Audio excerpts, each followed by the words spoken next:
सभी को सादर नमस्ते जी। स्वागत है आप सभी का एक और नई वीडियो में।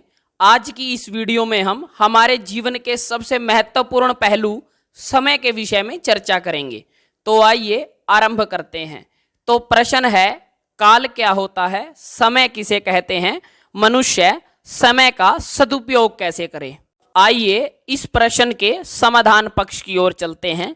समय का ही दूसरा नाम काल है। काल के गुण इस प्रकार हैं: त्रुटि, लव, बोध, निमेष, कल्प, प्रांत काल इत्यादि।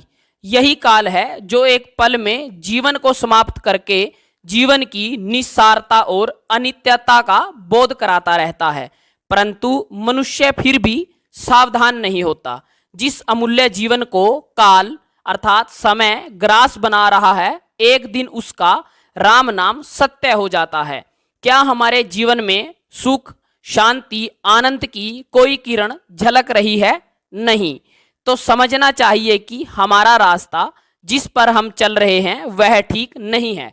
सही रास्ता ढूंढने की जरूरत है।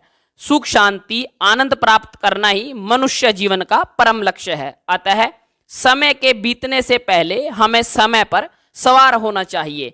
वक्त हमें मारे क्यों न ऐसा करे कि हम स्वयं वक्त को जीत लें। वेद भगवान इसका मार्ग दिखाते हैं। इस मंत्र का भावार्थ है कि बड़े सामर्थ्य वाला, बलवान, काल सर्वव्यापी और अति शीघ्रगामी, शुक्ल नील पीत रक्त हरित किरणों वाले सूर्य के समान प्रकाशमान है। उस समय को दूरदर्शी बुद्धिमान लोग सब अवस्थाओं में घोड़े के समान सहायक जानकर अपना कर्तव्य सिद्ध करते हैं। काल की गति बहुत तेज है, उसको पकड़ना बड़ा कठिन है। समय तेजी से बीतता जाता है। वर्तमान को हम देख नहीं सकते। हर पल, हर क्षण भविष्य से भूत बनता जाता है। अतः बुद्धिमान मनीषी लोग समय का सदुपयोग करके अपना जीवन संवारते हैं। व्यर्थ में समय न गंवाएं, कर्म करें, परोपकार करें, अपना जीवन संवारें और औरों का जीवन भी सुधारें। स्वयं सुधरें, तभी तो समाज सुधार हो सकता है।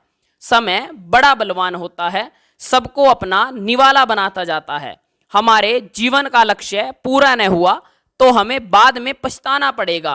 तो क्यों न आनंद प्राप्ति के लिए, ईश्वर प्राप्ति के लिए अभी से जुट जाएं और प्रांत काल तक सुख, शांति और आनंद में रहें। रोज रोज के जन्म मरण के चक्कर से छूट जाएं। जिसने समय को समझा, समझो वह जीवन रहस्य को समझ गया।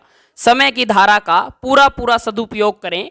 जीवन का हर क्षण अनमोल है, दुर्लभ है। हर क्षण का भरपूर आनंद लें। भूत को भूल जाएं, भविष्य की चिंता न करें। जो वर्तमान है बस उसका सही सही सदुपयोग करें। जो समय को समझता है, समय उसके साथ चलता है, वरना समय आगे निकल जाता है, देखने वाले पीछे रह जाते हैं। आशावादी बने, वर्तमान में रहना सीखें। अब प्रश्न ये उठता है कि काल की उत्पत्ति कब होती है। आइए इस प्रश्न के समाधान पक्ष की ओर चलते हैं। काल समय को कहते हैं जिसकी उत्पत्ति सृष्टि रचना के साथ साथ होती है। काल का अस्तित्व तब से होता है जब कोई घटना घटित होती है। जब कोई घटना ही न हो तो समय का कोई महत्व नहीं है। जैसे ही सत्व, रज, तम की साम्यावस्था भंग होती है और घटना चक्र गति करना प्रारंभ करता है, वैसे ही काल की उत्पत्ति होती है, अर्थात समय अस्तित्व में आता है।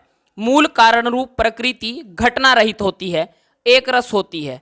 जब ईश्वर की प्रेरणा से उसमें विषमावस्था आने लगती है, अर्थात कारण रूप प्रकृति से कार्य रूप प्रथम परमाणु की रचना होती है और परमाणु रचना के उपरांत रजकण के केंद्र के चारों ओर परिक्रमा करने की घटना होती है, तब उस घटना से काल की गणना का आरंभ होता है। काल को नापने का पैमाना अस्तित्व में आता है। वहीं से सबके स्वामी परमेश्वर सृष्टि काल और प्रलय काल निश्चित करते हैं।